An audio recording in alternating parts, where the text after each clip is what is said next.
Okay, we're going to jump back to radio now. We've got a session here, the future of conversation. Let's not ever pretend that we don't absolutely rinse the future of, but to tell us more about who's going to tell us about the future of conversation is Niamh.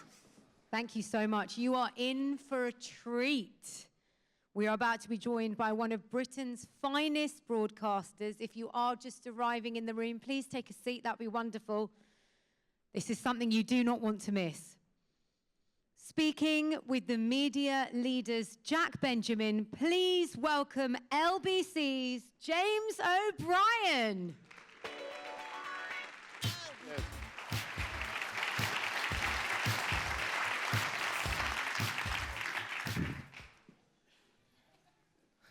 James, it's an absolute pleasure to have you here. Thank you, Jack. If anyone in the audience doesn't know who this man is, he's been an LBC presenter for going on 20 years now. Podcast presenter for 5 years on your current podcast, Full Disclosure, and increasingly popular on social media and YouTube. Thank you. James, I actually wanted to start with a question about ideology.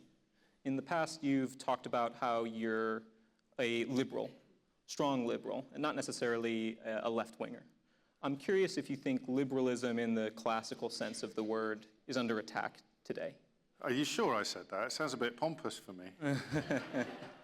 Well, in the classical sense of the word, it's a movable feast. I don't trust people who describe themselves as classical liberals as far as I can throw them, because it generally involves calling other people snowflakes while whining endlessly and furiously about how much they're being oppressed and silenced and cancelled. I'm yet to meet anyone, really, who's been cancelled, and the people who shout loudest about it are generally the people I trust the least. So the dichotomy between left and liberal is more, I think, about hierarchy versus equality. And if you see liberalism as an endorsement of the notion of hierarchy, so there are always going to be people higher up than others. So I think when I said that, Jeremy Corbyn was probably the leader of the Labour Party, so I felt it was quite an unfashionable time to be leftist, or unproductive, for good or for ill. So the distinction for me would be between a kind of Marxist notion of redistribution of wealth and a liberal notion of redistribution of wealth, which I would essentially just see as fairness. So if you're asking whether fairness is under attack, then I'd probably say yes, actually, from some of the forces of information dissemination and false information dissemination on both sides of the Atlantic. So the rules-based order, which we used to live by, I would see as an example of classical or liberalism in the classical sense. The idea that you have a constitution that leaders abide by. The idea that you have, in this country, an unwritten constitution that leaders abide by. It's sometimes called the good chap theory of government. And neither the American Constitution nor the good chap theory of government or the unwritten constitution on this side of the Atlantic was designed to accommodate people as vile as Donald Trump and Boris Johnson. You can see that the system, and by this I mean the checks and balances that are institutional, but also the media, again on both sides of the Atlantic, was utterly unequipped, ill-equipped, completely unequipped to cope with people who were prepared to look you in the eye and swear that it was raining outside when it was actually 40 degrees. And I'm not sure that things have got much better since they quit the stage, and of course one of them could be back on it very soon. I'm curious what your take is on then the whole platforming debate, in terms of having men like Boris Johnson, Nigel Farage, Donald Trump on air when you know they are likely to lie or mislead to a captive audience. You won't be surprised to learn, I've been asked this question quite a few times, and I can't believe, and it's quite right that you continue to ask it, because I can't believe it's still relevant. I judged some student radio awards maybe 7 or 8 years ago, before Brexit. I don't know why I see that as a significant milestone in the dissemination of misinformation and the promotion of barefaced liars, but there we are. And the nod that we gave, the radio station that won, the university radio station, staffed entirely by volunteers, conducted all of its interviews with local politicians with a fact checker in the studio. This is 8 years ago on student radio, and it still doesn't happen on the BBC. On LBC, on my show it happens because I do it, which is why none of these people will come on my programme, because I won't let them lie. So Farage, an example, yesterday, he lied on last time he was on LBC, claiming that the parliamentary standards people and that the Speaker's office had told him that he wouldn't be safe having constituency surgeries in Clacton. I said to our chief reporter, as soon as that came out on air, I said, ring them up, will you, because that's bollocks. And it turns out it was. And finally, yesterday, someone from the Press Association actually asked him the question, and asked it in the only way you can ask a question like that, which is, which one of you is lying? So the Speaker's office have said this didn't happen. You're on tape as saying that it did. Which one of you is lying? And that still is as rare as hen's teeth. So by all means, give these people a platform. I'd be a little bit embarrassed if they wanted to come onto your platform, given that they have such a strong track record of misleading and lying. But if you're going to give them airtime, then do your blooming homework and make sure you know when they say something that isn't true. And if you're not sure, get someone to check in real time. It's so easy to do in a broadcast situation, you know. There's this thing called the internet. You can Google a question of something, that whether it is true or not. So I don't think you can non-platform senior political figures. That would cause more problems than it solves, because it would create more cries of victimhood. And also, you can't unveil these people. You can't pull their masks off if they're not in a room with you. The tragedy and the problem is, of course, for the reasons I alluded to in my first answer, because the system isn't equipped to deal with people who lie on such an industrial scale, that they're still not getting it right. But yesterday was a good day. A guy called Chris at the Press Association went further than a lot of his much more experienced and older colleagues have gone in the recent past. Apart from maybe not having too many liars on your show, on your program, you've listened to thousands of callers over 20 years at LBC. I'm curious, what has surprised you most about speaking with so many different types of people about their opinions? I think we were a bit ahead of the game on this one, actually. I think what surprised me most from the very beginning was the certainty with which people held ridiculous opinions. Not the ridiculous opinion, you understand, but the certainty with which they held it. So, I mean, much more recently, obviously, and one of the reasons why I'm here today, my career went a bit berserk in the immediate aftermath of Brexit, because people would ring, and this wasn't happening anywhere else in the media, people would ring in to tell me why they'd voted to leave the European Union, and they would say, oh, it's because I can't wait to make our own laws, because this was a phrase, it's a great example of all the things we've been talking about. This was a phrase that was, it had gone all the way around the world and come back again, utterly unquestioned, we can't make our own laws. So just off the top of my head one day, I said to somebody who'd rung in, absolutely, remember, ringing in is quite a big deal. It's a little bit weird, really. So don't tell anyone I said that. And they're that certain of their position. The foundations between their feet are so rock solid. I'm going to ring a national radio station and tell him why I'm leaving the European Union. It's all the laws. I can't bear all these laws that have been imposed upon us by Brussels. So I said, could you just name one? So you're really, really looking forward to not having to obey anymore. The law you can't wait to wave goodbye to. The law you can't wait to see the back of. And you don't know what's going to happen in that space. That's why I love radio, always on your toes, because he could have come back and said, well, yes, Statute 47.B prevents me from, using an underarm deodorant or something like that. But there's this wonderful pause. Sometimes the best moments on radio are silence. There's this wonderful pause where you can hear his brain going, and he go, well, all of them. All the laws? Okay, well then it'll be really easy just to name one. And he couldn't, and nor could the next 100 people who rang in and, for reasons I'll never fully understand, exposed themselves to exactly the same question. So the certainty with which they held an opinion that wasn't true. There are millions of people in America right now who believe that Haitian immigrants in Springfield, Ohio, eat cats and dogs. They really do. It's funny and it's heartbreaking at the same time, not least for Haitian immigrants in Springfield, Ohio. But they believe this stuff. They believe that, that Democrats are forcing children to change gender without telling their parents. They actually believe this stuff. So that's what surprised me the most. And in many ways, the space I've managed to carve out subsequently is the space in which you, originally quite violently and later much more gently, as you try and lead people away from believing this nonsense to a place where a little bit more reality and sanity resides. You've mentioned the election. We're less than 30 days out from the US election. There was an election, of course, in this country earlier this summer. The last time there were elections within the same year was 2016. We knew what happened when it came to Brexit. And in the US, there was also, of course, the election of Trump. I'm curious, this year, do you expect the US to follow, again, suit in terms of would they elect a left-wing government as they have here?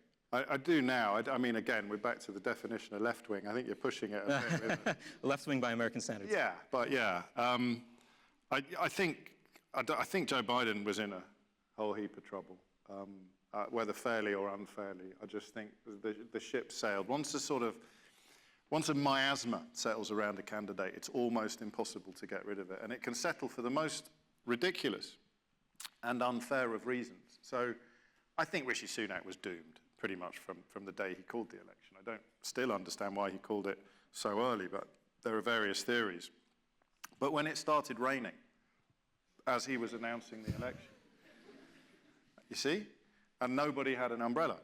So the man is standing there, the man who is asking you to entrust him with the nuclear codes, the future of education, the health service, and the, I don't know, the Royal Navy, and he has not thought to bring an umbrella with him on a day when even the BBC got the weather forecast right and said that it was going to rain this afternoon. And that miasma, or if you're feeling less generous, stench, is often impossible to get rid of. And that's a ridiculous example. When Joe Biden did that debate and embarrassed himself, you know, I'm sure on a different day, with a prevailing wind behind him, he'd have smashed it out of the park, but he didn't. And he was never, ever, ever going to get past that. Rightly or wrongly, fairly or unfairly, he was doomed. And so they did the right thing. It was ruthless. But I think Kamala Harris has got a much better chance of beating Donald Trump. And I don't like jinxing things after the last 10 years. It's that old line about hope. I can deal with the despair. It's the hope that gets you every time. I'd be very surprised if Harris doesn't win. Do you think news media as a whole does enough to instill trust in consumers, especially with relation to elections? That's a brilliant question, and it doesn't. I'm not being a politician, but it doesn't actually have an answer because people trust Fox News, It's true. even as it lies to them, even as it tells people that Barack Obama is going to turn up personally in his car to confiscate their guns, and they need to bury their jewelry in the back garden, otherwise Nancy Pelosi is going to sell it to support Afghan refugees or whatever nonsense Fox. So they trust Fox. So trust is something that we start with in the media, and you can then either abuse and exploit it, or you can value and enhance it. And that's why there's no answer to your question, because there isn't enough valuing and enhancing of trust going on. But there is a truth. Is there an objective truth that news organizations need to be working towards? Yeah, I mean, Donald Trump is a liar and an adjudicated sex offender and a multiple felon. And Joe Biden forgot some words. So how that sits on a scale of equality or equivalence, I really don't know. And the American media still hasn't quite worked out how to handle that. When they say, even British journalists, and they're reporting back from DC on my show, and I'll say, so Donald Trump, I think they kept track this time of Donald Trump's lies. They actually counted them. And they will say, well, of course, Kamala Harris also said some untruths, and she didn't. She might have made some mistakes, and that is, of course, negotiable or depending on your perspective. But a blatant lie versus a misstep, a blatant lie versus an error is not equivalence. And that remains, even now, it remains an absolute cancer at the heart of news coverage on both sides of the Atlantic. The big difference, and people, I don't think, realize this because we've grown up absolutely embedded in it and not without realizing how awful it is. We can get a bit snobbish about Fox News in this country. We can think, God, well, we're not that bad. At least we haven't got a Fox News and these weird little news channels that various billionaires are setting up to put various weirdos in your sitting room or your grandma's sitting room every night. They're not doing anything like the numbers that Fox News does. So aren't we great? We're not that bad. We've got the Daily Mail. The Daily Mail has been going where Fox News goes for 20, 30 years, right back probably to the time when its owner supported Adolf Hitler and sent warm messages of congratulations to Joseph Goebbels. So the idea that we don't have a media that is constantly feeding scaremongering and lies into the ears and eyes of an audience that has no idea it's being exploited and lied to, that the trust they have placed in this organ is being horribly, horribly abused. I'm afraid Rupert Murdoch didn't invent that. Do you think generally, though, that British journalists handle issues around calling out truth better than the US? No, you're shaking your head. No, I don't. Otherwise, Brexit wouldn't have happened. I'll give you an example. Emily Maitlis talks about the Minford paradigm. So we were both presenting Newsnight at around this time. Emily, obviously, a lot more often and a lot better than I did. But the Minford paradigm involved economics. So you needed to find an economist who would come onto Newsnight and explain why leaving the European Union was a really bad idea. Yeah? And you had a choice of about 400 gazillion economists in that space who would come on and tell you. And then you needed to find an economist for balance who would come on and tell you that leaving the European Union was a really good idea. And you had a man called Patrick Minford. That's the Minford paradigm. Because if you were watching Newsnight at the time, if you were watching the BBC at the time, you would have thought that these were two equal and opposite forces that were speaking with comparable authority and with the support of roughly half, or maybe 52, 48% of their respective constituencies. And they weren't. There was the economic establishment and there were some strange people, like when the climate change debate would involve scientists on one side and then Nigel bloody Lawson turning up on the other, and you couldn't understand why. Until you dug into it, and then you could. But the tragedy journalistically, the failing journalistically, was treating them as equal. I tell you a really, really helpful story. I'll be very quick, right? So do you remember when it was all, let's go WTO? It was all, we can leave the European Union without a trade deal. We'll be absolutely fine. We'll go out on World Trade Organization rules. And all the usual suspects, all the liars were queuing up to say this. But I say liars. Some of them are too stupid to understand what they were saying. Some of them knew that they were lying. There is no third constituency here. So I'm in the Newsnight office, and one of the editors comes in and says, you know, you said you wanted to do something on what World Trade Organization rules would really mean. Great news, Pascal Lamy's in town. Pascal Lamy is the former Director General of the World Trade Organization, right? So, wow. How long can we get with him? We say, we can have 10 minutes with him, 12 minutes if we drop the weather. I say, drop the weather. Let's get him in the studio. Start putting this together. Do my briefing notes. I need to know about this. I need to know about that. And then there's that lovely pause when someone, of course, we will need another guest as well.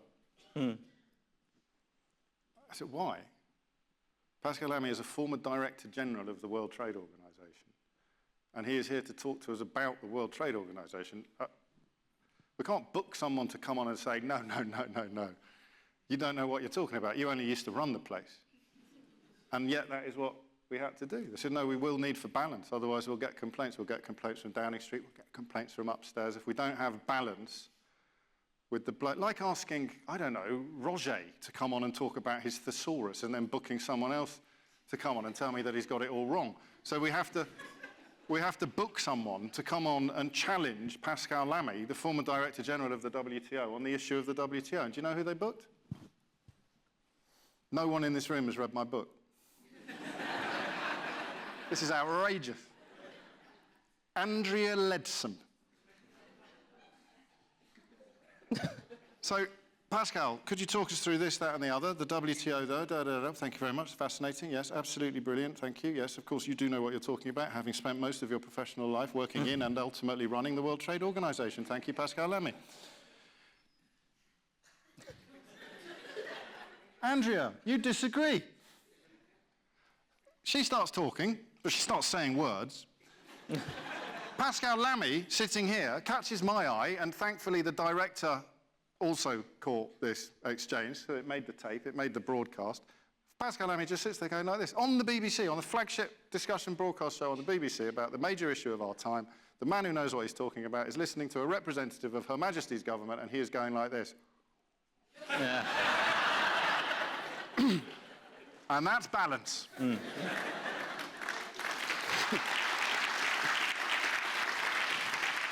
I want to ask you about your audiences as well, because you, as I mentioned at the start, you reach people in lots of different ways.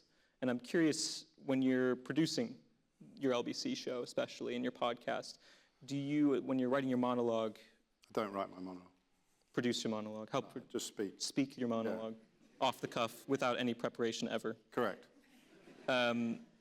how do you consider those different audiences and reaching people, whether it's on social media versus actually on live radio? Never, no. I think if you start thinking, so the viral clips were an accident. Again, professionally speaking, a game changer for me. When you appear on the front page of the New York Times as the man who made radio go viral, I think it's best not to question it. It's best just to carry on. They got the cameras into the studio for the music stations, because if Liam comes in to talk to Chris Moyles, or, I don't know, Taylor Swift comes in to talk to Jordan on Capitol, that was the stuff they thought would go all the way around the world. Or when politicians come in to talk to some of my colleagues, those clips would be popular. But nobody was more shocked and surprised than I was when the bits that started going bonkers, and we're talking millions of views back in the sort of first flush of it when no one else was doing it. It was just me sitting there bubbling away in the studio, or having one of the conversations about laws like the one I shared with you a moment ago. So I don't think about anything when I'm in the studio except the one person that I'm talking to, and that one person is you, or you, or you, or you. It's one person. You're in the driving seat of your car. I'm in the passenger seat. My job is to make you feel, when you get to your destination, that you can't believe that was 3 hours long. You might be in the bath, you might be in bed, but I'm talking to you. I'm doing this all the time in my head. Come here, it's one person, a one-person conversation. So if you start thinking about millions of views on Twitter, or the fact that it's going great guns on YouTube now in America, so people are watching it, I can't even think about the cameras. I have to stop turning up with food down my front and things like that. So you've got to be conscious of the camera in that way. But and I might start wearing tinted moisturiser soon as well. I look so pink all the time. But no, I just, because it's working, Jack, so I just carry on doing whatever it was I was doing when things started taking off. Let me know if you have a good tinted moisturizer.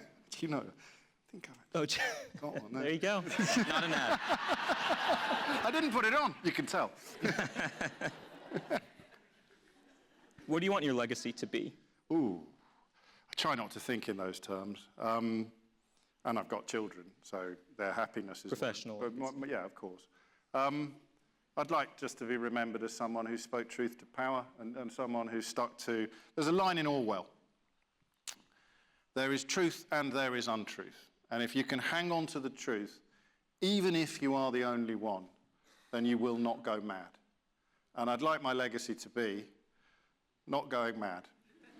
And sometimes, perhaps, having been the only one. I've got one final question. In a 2017 interview with the New Statesman, you said, quote, "I still think the truth will out and good will win." Okay. It's been 7 years. Yeah. Do you stand by that statement? You have to. What's the alternative? What do you do if you don't? You know, you can't, you've got to keep plugging away. Tony Benn always said something which I never understood until a couple of years ago. Tony Benn always talked about never having victories. You only ever have sort of temporary truces. So if you see the forces of authoritarianism, totalitarianism, oppression, if you see them as the enemy, then you are constantly pushing back. And for much of my life, I didn't realize that you needed to. For much of my life, I thought some of the great battles of our time had been won. And then they repealed Roe versus Wade in America. And I thought, oh my days, that's what Tony Benn was talking about. Nothing's ever won forever. Even the things that strike us as immovable, like votes for women. Look at some of the movements in your side of the Atlantic at the moment, and that's not cast in stone. That's not guaranteed forever. Equal marriage, gay rights. In my lifetime, it was legally impossible for a man to rape his own wife. Couldn't do it. A woman couldn't get credit without the guarantee of her father or her husband. She couldn't get a mortgage. She couldn't even get a television on hire purchase. It's in my lifetime, and I'm even younger than I look. And so I think that is why you have to keep believing that truth will out in the end, and but it will never be forever. And that's why you have to always have to keep fighting, keep pushing back. And in a way, what people like Donald Trump have taught us is that the battle's never over. Poignant way to end it. James, thanks so much for your time. Thank you. Thank you. Thank you very much. Cheers. Thank you.